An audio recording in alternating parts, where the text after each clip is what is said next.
আসসালামু আলাইকুম ভাইয়া, কেমন আছো সবাই? আজকে আমরা এইচএসসি ইংলিশের প্যারাগ্রাফ রাইটিং দেখব। প্যারাগ্রাফ রাইটিং এটা ফার্স্ট পেপার এবং সেকেন্ড পেপার দুইটার জন্যই কাজে লাগবে।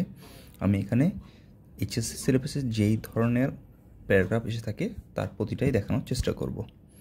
চলো শুরু করা যাক। প্রথমে আমরা আগে দেখব প্যারাগ্রাফ লেখার কিছু বেসিক নিয়ম, যেটা টাইটেল দেওয়া থাকবে সেটা ধরেই আগাইতে হবে। আমাদের প্যারাগ্রাফের মধ্যে যেন আমাদের আইডিয়াগুলার বা যেইটা আমরা ফোকাস করে আগাচ্ছি সেটা কনফ্লিক্ট না করে। এরপরে আমাদের প্যারাগ্রাফের শুরুতে একটা টপিক সেন্টেন্স লাগবে। যেই প্যারাগ্রাফে বলছি যদি একটা টপিকের নাম হয়, ধরো যে ট্রাফিক জ্যাম বলতে কি বুঝি, এটা প্রথমে আমাদেরকে একটা টপিক সেন্টেন্সে বলতে হবে। এরপরে এটার সাথে সাপোর্টিং সেন্টেন্স হিসেবে 2টা থেকে 3টা বা 3টা থেকে 4টা সেন্টেন্স থাকবে, যেটা এই প্রথম টপিক সেন্টেন্সটাকে এক্সপ্লেন করবে। এরপরে আমরা ধরো এটার ক্লাসিফিকেশনে যাইতে পারি। এটা হলো একটা টপিক সেন্টেন্স হলো, এবার এই ক্লাসিফিকেশনটাকে আমাদেরকে এলাবোরেট করতে হবে। এইরকম করে আমাদের প্যারাগ্রাফটা তৈরি হবে। এটা হলো কিছু এক্সট্রা নিয়ম, যে আমাদের প্যারাগ্রাফে ইউনিক ওয়ার্ড আমরা ইউজ করার চেষ্টা করব। ইউনিক ওয়ার্ড বলতে জিআরই, টোফেল, আইএলটিএস মার্কায় ওয়ার্ড ইউজ করতে যায়ও না, কারণ অনেক ক্ষেত্রে এই ওয়ার্ডগুলা দেখা যাবে স্যাররা নাও বুঝতে পারে। অ্যাজ ইউজুয়াল আমরা যেই ওয়ার্ডগুলো ইউজ করে তার ভেরিয়েশন ইউজ করো বা একটু আনকমন ইউজ করো, যেগুলো স্যাররা জানে কিন্তু স্যাররা আনকমন হিসেবেই জানে। আমাদেরকে সেন্টেন্সের রিডান্ডেন্সি কমাইতে হবে। একটা সেন্টেন্স একবার বলছি, 2-3 সেন্টেন্স পরে যায় সেম কথাটাকেই আরেকভাবে বলার কোনো দরকার নাই। এবং আমরা যেই সেন্সে আগাচ্ছি হঠাৎ করে যেন 180 ডিগ্রি ঘুরে না যায়। ধরো যে আমরা বলতেছিলাম যে এটা একটা খারাপ বলতে বলতে হঠাৎ করে এটা ভালো হয়ে যেতে পারে না।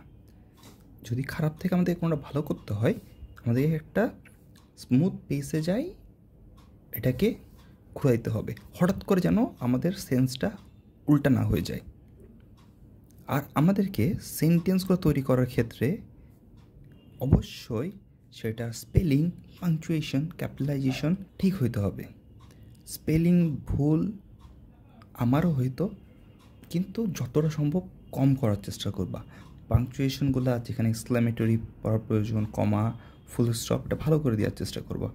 প্যারাগ্রাফ এইচএসসি সিলেবাসে 2 ধরনের হয়ে থাকে, একটা হলো জেনারেল টপিক, আরেকটা হলো বাই কম্পেয়ারিং। একটা ফার্স্ট পেপারে এসে থাকে, একটা সেকেন্ড পেপারে এসে থাকে। লাস্ট মার্কস ডিস্ট্রিবিউশন অনুযায়ী দুইটাই সম্ভবত সেকেন্ড পেপারে আসে, তো এখানে 2টা প্যারাগ্রাফ আছে।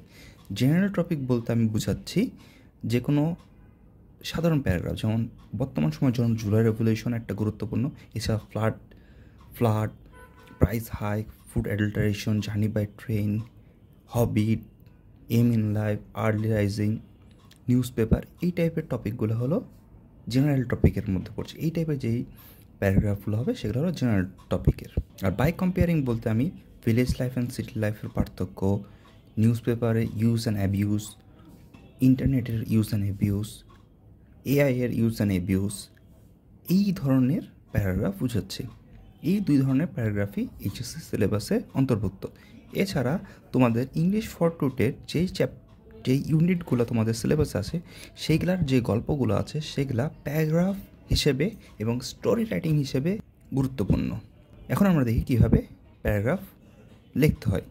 প্রথমে আমাদের পেজের শুরুতেই প্যারাগ্রাফের একটা নাম বা হেডিং দিতে হবে।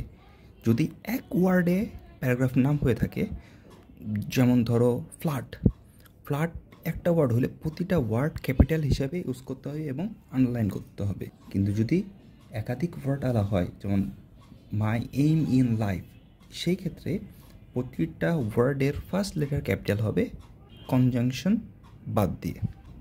এরপরে আমাদের প্রথমে যেটা আগে বলছিলাম, একটা ইন্ট্রোডাক্টরি সেন্টেন্স দিতে হবে এবং তারপরে এক্সপ্লেন করতে হবে। এইভাবেই আমাদের প্যারাগ্রাফটা বাড়বে।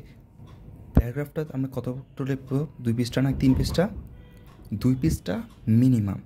এরপরে যদি তোমাদের সুযোগ থাকে 10 নম্বরের জন্য, 10 থেকে 12 নম্বরের জন্য আসলে 1.5 পৃষ্ঠা লেখো, আর যদি 15 নাম্বার আসে 3 পৃষ্ঠা পর্যন্ত চলে যাওয়ার চেষ্টা করো। আর লাস্টে একটা সুন্দর ফিনিশিং সেন্টেন্স দেওয়ার চেষ্টা করবা, কারণ স্যাররা প্রথমের 5 থেকে 6 লাইন এবং লাস্টের ফিনিশিংটাই পড়বে, এই দুইটা যেন ভালো হয়।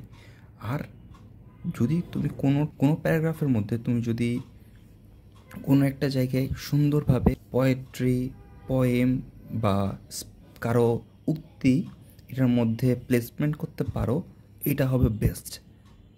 এই ক্ষেত্রে তোমার নাম্বার এমনি অনেক বাড়ে যায়, এটা একটা টিপস বলতে পারো। সো এই ছিল আজকের প্যারাগ্রাফ রাইটিংয়ের জন্য অবশ্যই তোমাকে বারবার প্র্যাকটিস করতে হবে। যেইগুলা কমন প্যারাগ্রাফ আছে বারবার আসে সেগুলো বারবার লেখার একবার হইলেও লিখবা। এরপরে তুমি চেষ্টা করবা নিজে থেকে রাইটিং স্কিলটা বাড়ানোর, যেন যে কোনো নতুন টপিক দিয়ে নিজে থেকে লিখতে পারো। আর ইউনিক ওয়ার্ড ইউজ করার চেষ্টা করবা, আবার বেশি ইউনিক না যেন হয়ে যায়, এটা সেন্টেন্স যেন কারেক্ট হয়। একটু কমপ্লেক্স সেন্টেন্স ইউজ করার চেষ্টা করবা সিম্পল সেন্টেন্সের থেকে, তাহলে নাম্বার এমনিতেই বেড়ে যাবে। তো এতক্ষণ সাথে থাকার জন্য ধন্যবাদ। আশা করি পরবর্তী কোনো ক্লাসে আবার তোমার সাথে দেখা হবে। ততদিন পর্যন্ত ভালো থেকো, সুস্থ থেকো। আসসালামু আলাইকুম।